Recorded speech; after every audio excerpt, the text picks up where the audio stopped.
پہلے رائیونڈ مرکز کے بہت بڑے بزرگ مولانا احسان الحق صاحب کی مختصر سی بات سن لیجئے گا، پھر اس پر بات کرتے ہیں۔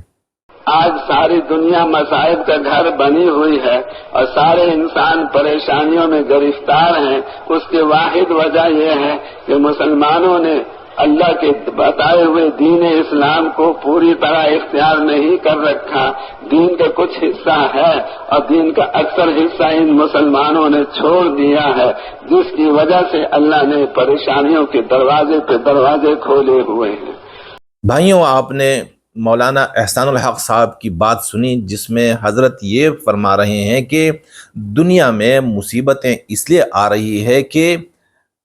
امت رسول صلی اللہ علیہ وسلم نے نبیوں والا کام یعنی تبلیغی کام چھوڑ دیا ہے۔ اور کس طرح دنیا سے مصیبتیں رخصت ہوں گی،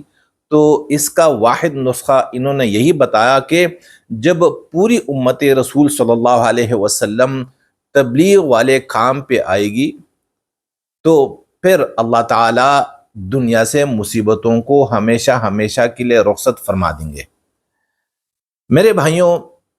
مولانا احسان الحق صاحب رائیونڈ کے بہت بڑے بزرگ ہیں۔ ان کے والد صاحب وہ پوری جماعت، جو تبلیغ کی جماعت ہے، پورے پاکستان کے امیر گزرے ہیں۔ اور آج کل اگرچہ برائے نام مولانا نذر الرحمن صاحب امیر ہیں تبلیغ کے، مگر سارے اختیارات مولانا احسان الحق صاحب کے پاس ہیں۔ مولانا احسان الحق صاحب میاں والی کے ہیں اور ان کا گھر بھی رائیونڈ میں ہے۔ میرے محترم دوستو، بھائیوں، میرا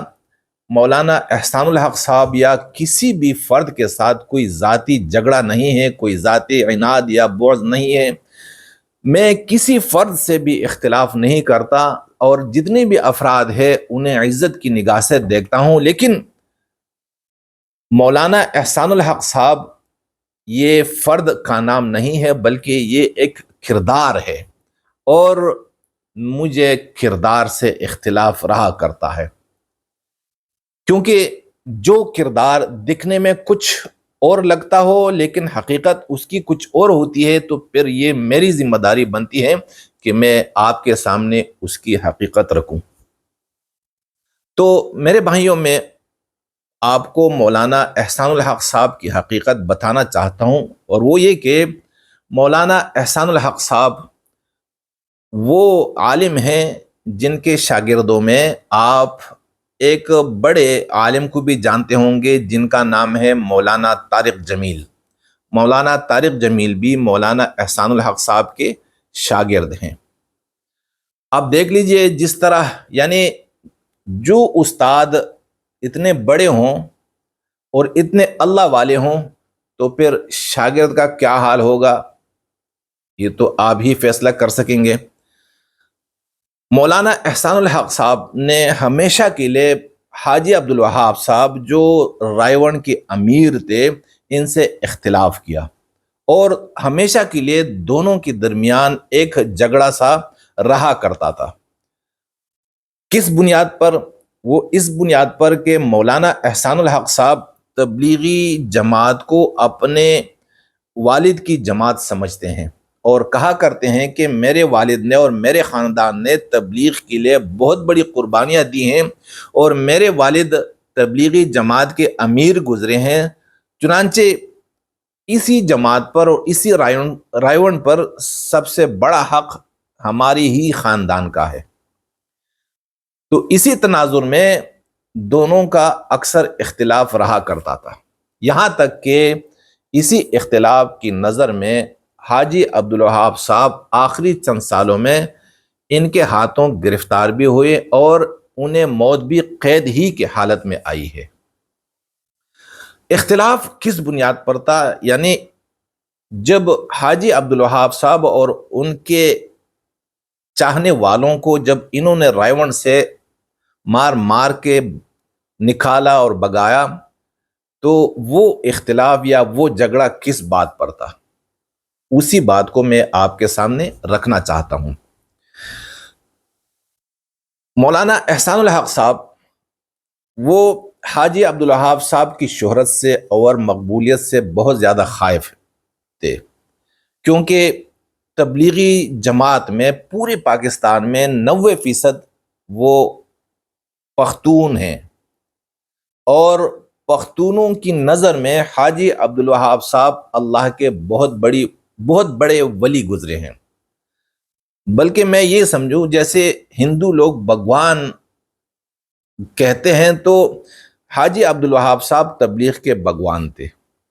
اور جتنے بھی پختون تھے وہ رائیون میں صرف اور صرف حاجی عبدالوہاب صاحب کو دیکھنے کے لیے اور انہیں سننے کے لیے آیا کرتے تھے۔ اسی لیے حاجی عبدالوہاب صاحب کو گرفتار کر کے، جسے غیر محسوس قیدی کہا جاتا ہے کہ انہیں محسوس نہیں ہوتا تھا لیکن وہ قیدی تھے، تو اس لیے ان کو رائیون سے نہیں نکالا، کہ اگر وہ انہیں نکال دیتے اور حاجی عبدالوہاب صاحب کہیں بھی بیٹھتے تو سارے پختون وہیں جاتے جہاں حاجی عبدالوہاب صاحب ہوتے۔ تو اسی ڈر کی وجہ سے انہوں نے رائیون میں مولانا احسان اور ان کی گروپ نے، ان کے چاہنے والوں نے حاجی عبدالوہاب صاحب کو قید کیے رکھا، یہاں تک کہ انہیں موت بھی آئی۔ میرے بھائیوں، جھگڑا اسی بات پر تھا کہ حاجی عبدالوہاب صاحب اور مولانا سعد جو نظام الدین کے بڑے ہیں، ان کے درمیان مولانا احسان اور کچھ مولویوں نے اختلاف برپا کر دیا۔ اب انہوں نے مولانا سعد صاحب کو ماشاءاللہ رائیون بلایا اور پھر ان کا اکرام کیا، یہاں تک کہ مولانا سعد صاحب سے مولانا احسان صاحب نے درخواست کی کہ ہمارے جو علماء حضرات ہیں یہ کاروبار نہیں کرتے، تو آپ ان کو ترغیب دے دے تاکہ یہ کاروبار میں آ جائے۔ تو مولانا سعد صاحب نے علماء کو ایک خطاب کیا، اور اسی خطاب میں مولانا سعد صاحب نے یہ فرمایا علماء حضرات کے سامنے کہ آپ لوگوں نے، یہ خطاب صرف علماء کے سامنے تھا، کہا کہ آپ حضرات نے حضور پاک صلی اللہ علیہ وسلم کی تجارت پڑھی ہے، آپ کو یاد بھی ہے، آپ پڑھاتے بھی ہیں، لیکن آپ بازار میں نہیں جاتے، آپ مارکیٹ میں نہیں جاتے، کیونکہ آپ تجارت ہی نہیں کرتے۔ تو مارکیٹ میں جو لوگ تجارت کرتے ہیں، یعنی مارکیٹ یا بازار پر جن کا قبضہ ہے، وہ رسول پاک صلی اللہ علیہ وسلم کی تجارت سے بالکل بے خبر ہیں۔ اسی وجہ سے بازار میں فریب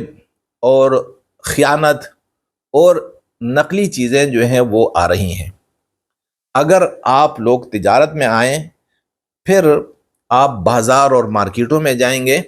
تو کیا ہوگا کہ آپ بازاروں اور مارکیٹوں میں رسول پاک صلی اللہ علیہ وسلم والی تجارت کریں گے، تو اس سے عوام الناس کو ایک فائدہ ہوگا۔ مولانا سعد صاحب نے بڑی اچھی بات کہی علماء کے سامنے۔ اسی دوران مولانا احسان الحق صاحب نے ایک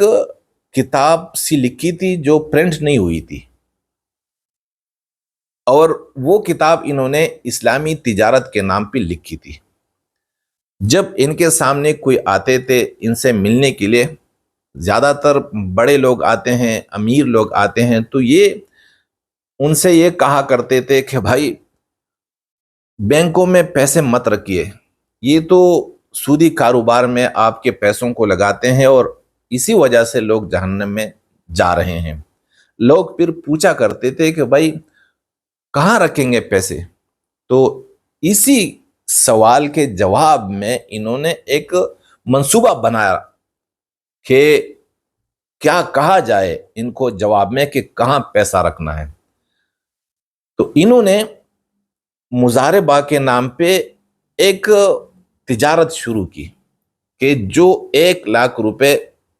ان کے پاس جمع کرائیں گے تو ہر مہینے 5,000 روپیہ یا 10,000 روپیہ ان کو منافع ملتا رہے گا۔